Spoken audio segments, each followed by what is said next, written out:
Hello, everyone. Okay, today for my interpersonal communication class, we're actually going to talk about intrapersonal communication.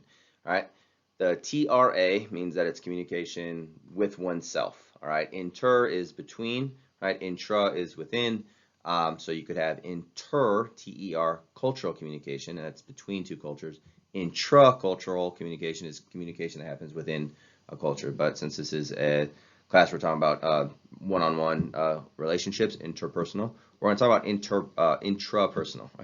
Now, what we want to really kind of get out of this section is an idea of how does my communication and sense of self in affect my relationships with other people. All right, and this is going to dovetail into our watching and our discussion of the movie Black Swan, which will be next week. And you're going to sort of see how Natalie Portman's character just has a lot of difficult relationships with everyone around her. All right, and a lot of it is due to the fact that she doesn't have a good sense of who she is as a person. All right, we're going to kind of talk about how this works out. To begin this conversation, we're going to start by talking about the character of Oedipus. All right, so Noti Seaton. All right, which means to know thyself. All right. So for those who, I don't know, you probably went to like Catholic school or something. If you've heard of like the Gnostic Gospels, G-N-O, all right, Gnostic. All right. Anytime you have this root here, G-N-O, it's to know. So the Gnostic Gospels are sort of like the knowledge-based, very logically based Gospels. Noti Seaton is to know who it is that you are, right? And a lot of us don't know who we are. Which sounds weird, but the thing is that a lot of us spend a lot of time thinking about how other people are, who other people are. We spend a lot of time online, celebrity gossip magazines and the rest of it. And we don't really sit with ourselves and sort of think like, what is it that I really want? What kind of music do I actually enjoy? What kind of art and movies actually, excite me? How do I want these relationships to go? What do I want out of a relationship as opposed to constantly trying to please other people? What is it that I actually need out of relationships?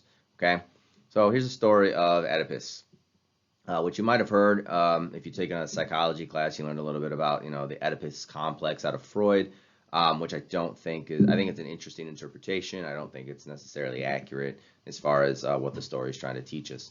So for those who do not know, you can look up the story of Oedipus. Here's a quick summary.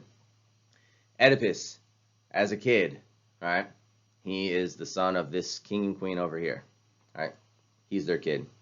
He gets adopted by two other people, right? He's out of the kingdom. He goes and gets adopted by two other people. Then he goes to an oracle, right? And the oracle's like, the oracle tells his adoptive parents, right? Hey, your son, right, Oedipus, he's going to kill his father, and he's going to marry his mother. Oedipus overhears this.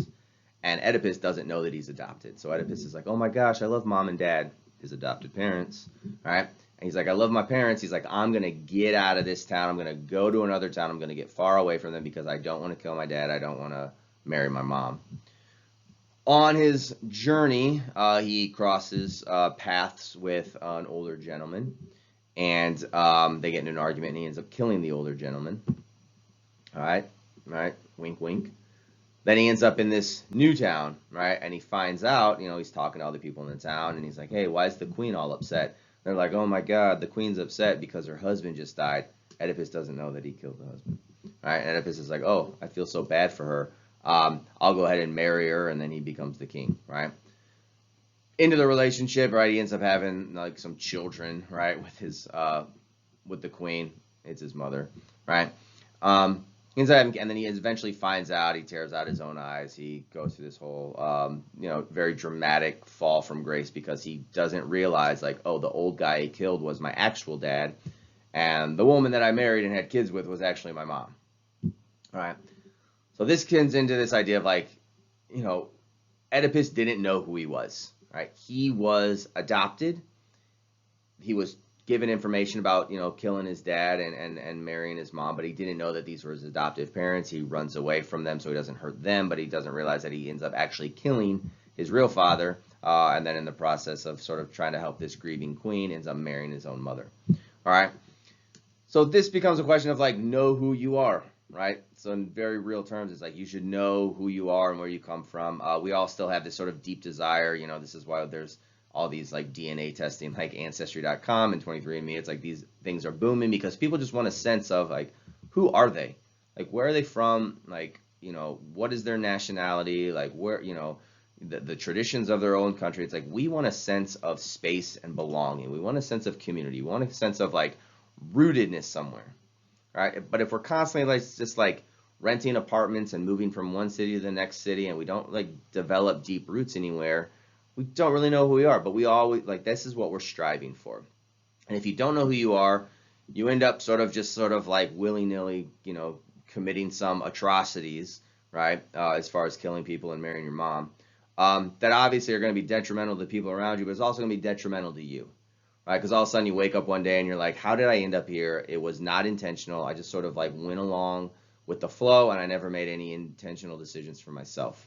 Now, there's two ways to interpret the Oedipus story, like commonly interpreted. One is the sort of Freudian way, right, where Sigmund Freud gets into a deeper analysis of this play, based on the play called Oedipus Rex. And Sigmund Freud says, oh, this is a big metaphor that all young men intentionally, like subconsciously, but actually, you know, somewhat know that who their father and mother is, right? That young men want to kill their father because they want to be with their mother, right? And here's the little tricky like loophole of Sigmund Freud's understanding, right? It's not necessarily sexual in nature with regard to being with your mom, but if I, right, can kill, if I'm a young man, can kill my father and be with my mother, now there's this sort of metaphorical relationship between me and my mother that then makes me my own father. And if I've sort of like been able to become my own father, it's sort of, you know, it makes me this immortal type of person, right? If I become sort of if I've sort of, you know, if I've created myself, right? But if I'm always dependent on like, oh, somebody else needed to be involved in my creation, then I sort of have to recognize my own demise, and I have to recognize that other people were involved in the process of me being created, right? But if I can be with my mom, then all of a sudden it's sort of like, oh, I've sort of elevated to this godlike status of like, I came into the world on my own, right, merits, and I'm not relying on anybody, and so it sort of creates a sort of like immortality complex within young men. All right, so that's a Sigmund Freud interpretation, is that you actually, young men somehow want to kill their fathers because they want to be with their mothers, and this is a part of, you know, being able to create yourself, right? Being in charge of your own life. You're not under the you're not sort of constantly under the foot of, you know, of your dad. All right. And so, yeah, if young men and dads, you know, there's all these plenty of psychology books out there about, you know, young boys and dads and the tension that goes on between them. This is how Freud interpreted it. All right.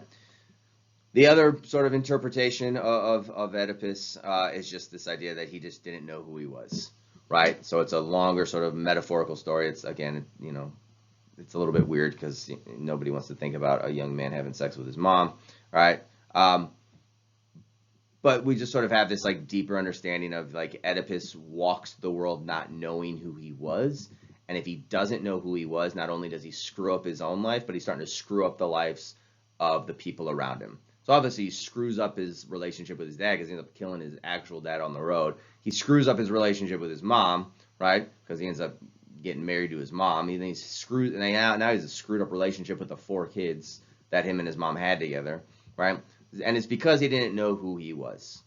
So this is the start of having healthy interpersonal relationships with other people, is starting with you having a good sense of who you are. Know who you are, know what you want, know what you're looking for, and now you can enter into relationships with a clear mind and a clear vision. And this is some of the stuff, again, we'll see in Black Swan. This is some of the stuff we'll come back to and talk about when we talk about romantic relationships. Don't just get involved in a romantic relationship because I have to be involved in a romantic relationship. It's like, know who you are first as a whole person when you enter that relationship. Otherwise, you're going to enter that relationship and you're going to expect someone to sort of like solve all your problems, and the relationship is going to go south very, very quick. You're going to hurt a lot of people because you didn't know who you were. All right, this sort of like know thyself thing, it's a common theme throughout history. Here's a couple other ways we see it. So the first is with this Roman god Janus, right, which is it's his two-faced god, so young and old, good and evil, future and past. So anything you can sort of say is like, opposites. That's, what Janus represents.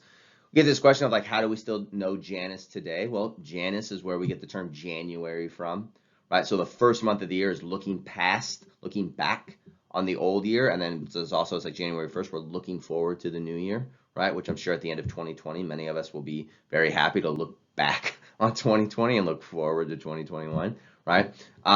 But Janus, it's the same God, right? But this God has two different faces, because he's constantly trying to figure out like, who are you? And it's like, well, am I good, or am I not good, right? Am I good or am I evil? And it's like, well, you're both. Like, there are things in your life that you do that are incredible, and there's things in your life that you do and it's kind of shady and you shouldn't be doing it. Am I young or am I old? And the thing is like, well, you're not as young as you used to be, but you're not as old as you're gonna be, right? It's like right now you're just kind of in that age of, like, most of you 18 to 22, right? So it's like, well, you're both those things, right? You have a future, you have a past. You were young and you will be old, and you do some good things and you do some not so good things, right? So it's to recognize like the complications of all of us, and until all of us reconcile that all of these things live in all of us all the time, we end up sort of having our own garbage kind of get involved in our interpersonal relationships, and then those interpersonal relationships also become garbage. So it's like, find out who you are, come to terms and come to peace with who you are and all the complexities of who you are and the messiness of who you are. And if you can be open and honest about that, then at least when you go and start a new relationship with somebody, whether it's a friendship or romantic relationship, you can put it all on the table, as opposed to that person have to figure out that you have all this garbage that you aren't even aware of. All right.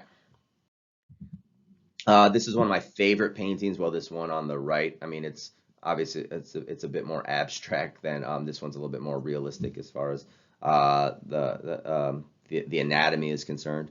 But this one on the right is by Goya. I think this one is by Rubens. I have to look it up. But I think that's who it is. All right. This is Saturn eating his son. Right. So Saturn, as in the god, the Roman god Saturn, the planet's named after. So Saturn devouring his child. Right. Devouring his son specifically.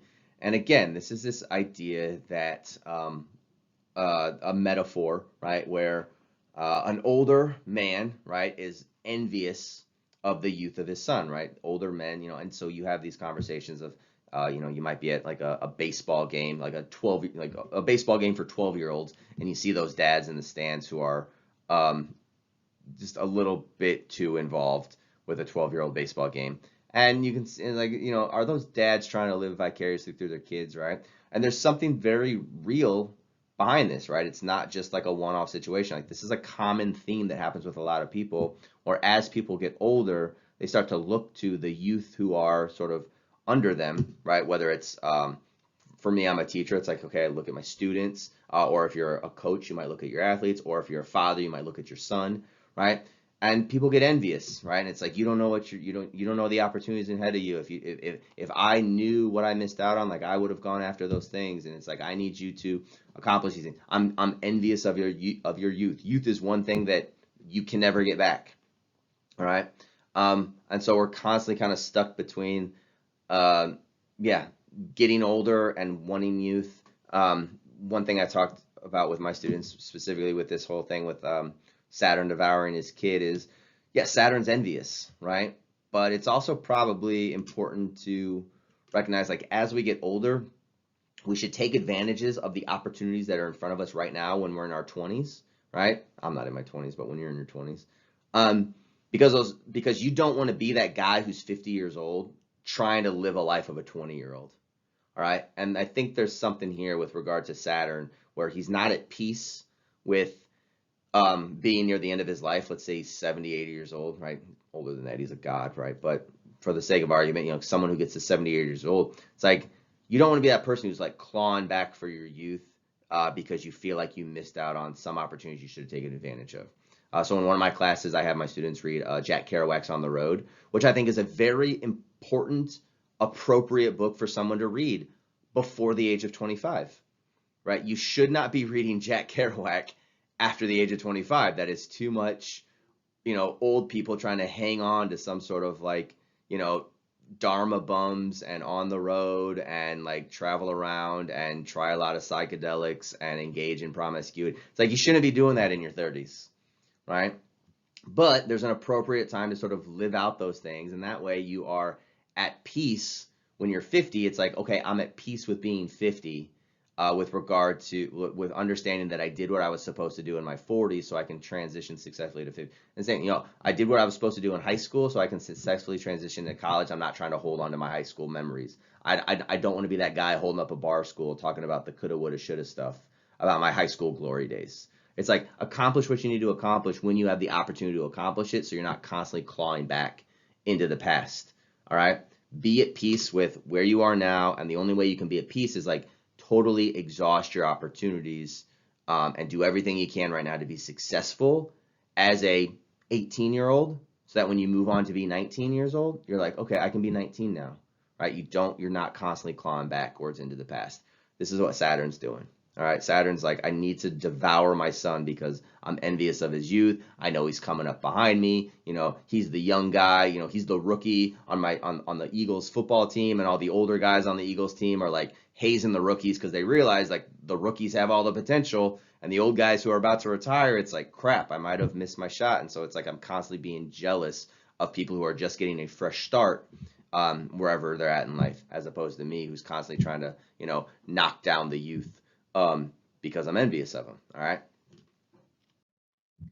A couple more ideas here. Let's talk over here on the right side. So this is Fight Club. I hope I'm not giving anything away, right? But Fight Club is also this sort of story where it's one guy who has two different identities, right? So hint, hint, spoiler alert.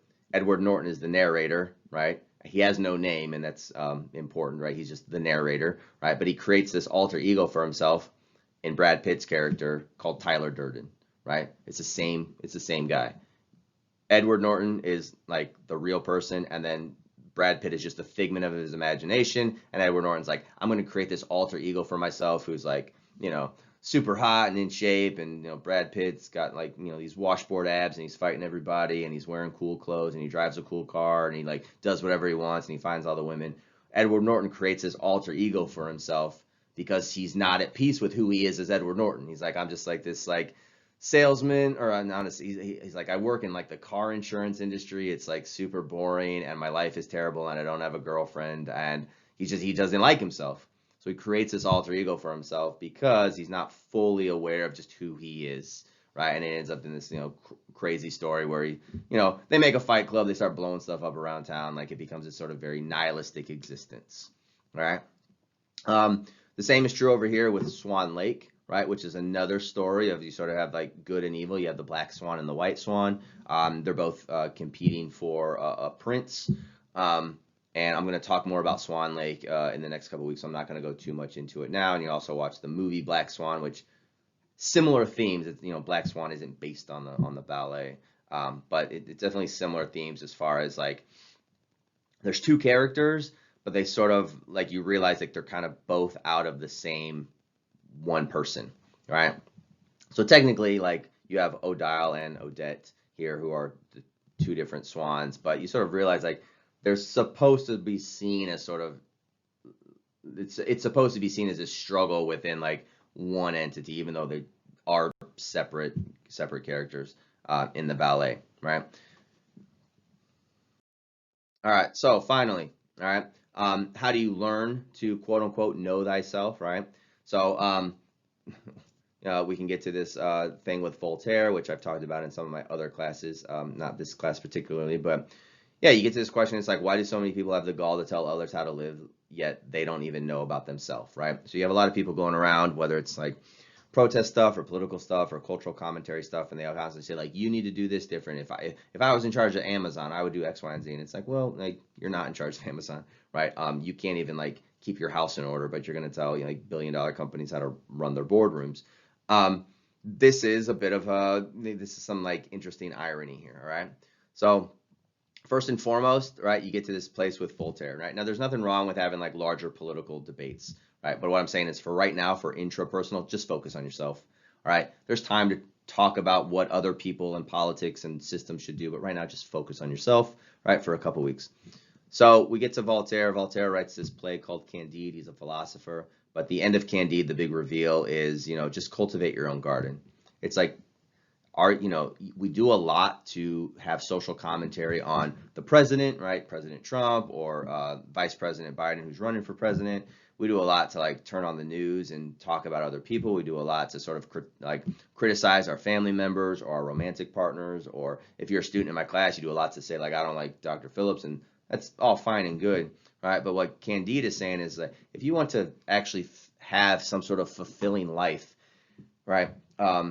That you can actually create and craft in a meaningful way. It's like you just need to cultivate your own garden. Like you just need to mind your own business. You need to figure out how to make the small life around you extremely beautiful and powerful and meaningful, right? Do those things and then start worrying about getting bigger. Like then worry about your household. Then maybe worry about your community. Then maybe worry about your county. Then maybe worry about your state. Maybe one day you can get into national issues or even geopolitical global issues, right? It's like if you're not even sort of like managing your own business properly, if you don't even know who you are at your core, you don't even know your own values, like don't start pointing at people who are hundreds, if not thousands of miles away and telling other cultures and countries and people and like quit worrying about them for now, all right? Take some time, sit quietly with yourself, and just, turn off the TV, turn off the extra music, and just sit and sort of make a list like, what is it that I actually want? What are my values, right? How do I view myself? What's my Janus complex? Like, what in me is really good, and what in me is not so good that I should actually probably be more honest about, right? And what's in me like evil? Like, what's my past and what's my future, right?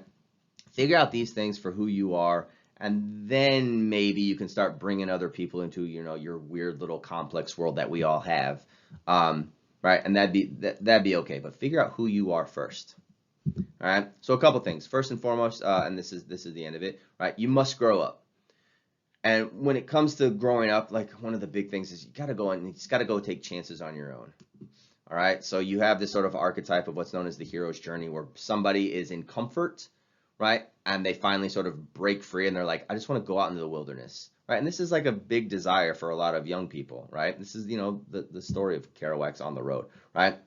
But this is also the story of like Gilgamesh, right? It's the story of Siddhartha Gautama, who became the Buddha. I mean, I point this out in some of my students. I mean, it's the story of Princess Jasmine in Aladdin.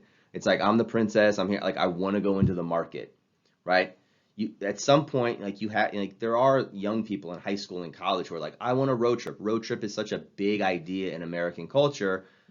And you say, like, why is it so common for young people who want a road trip all over the place, all over the country with their friends? It's like, there's something inside of us that gives us that, like, I want to go take my own chances, right? And your parents get worried, but you're like, if I get a flat tire, I got to take care of it. If I run out of gas, if I run out of money, it's like, we got to take care of it. Like if we end up in a precarious situation, it's like we got to figure our way out, right? So there's something to be said about breaking free, and this is another archetype known as like the overprotective mother or the overprotective parent, the helicopter parents that we see now. It's like, I just kind of want to keep my kids to myself. It's like there's something to say like your kids should get in a little bit of trouble, not a lot of trouble.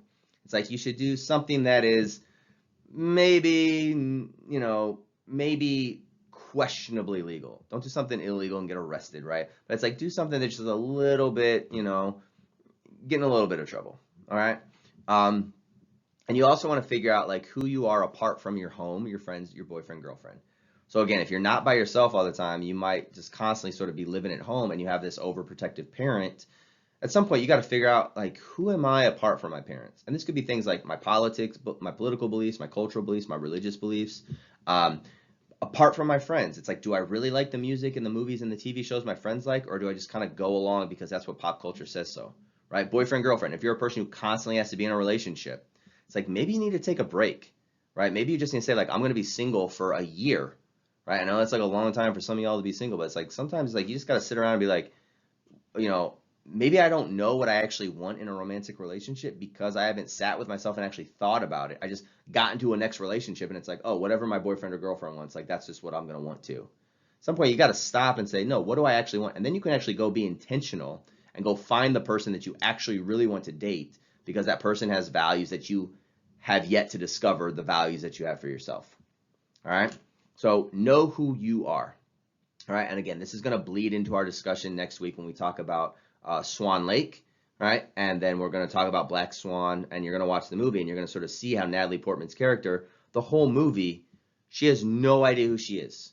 She's connected to her overprotective mother too much. She is constantly judging herself because of the main choreographer. It's like her boss, if you would, like her boss is telling her that she's good enough or not good enough. She's judging herself based on the other ballerinas in the company, right? It's like here's a young woman who just hasn't grown up yet and hasn't figured out who she is, and so she just goes through this like just massive crisis the whole entire film, right? And it gets pretty aggressive as far as her trying to figure out what's going on. All right, so know who you are, figure out your own life, take a little bit of time to log off social media, quit paying attention to the presidential race.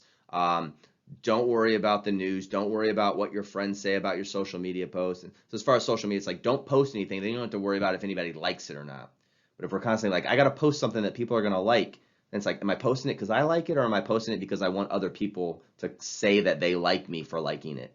All right. So it's like just get yourself away for a little bit, have a break, take a long weekend, take a week, right? Where you just kind of breathe on your own.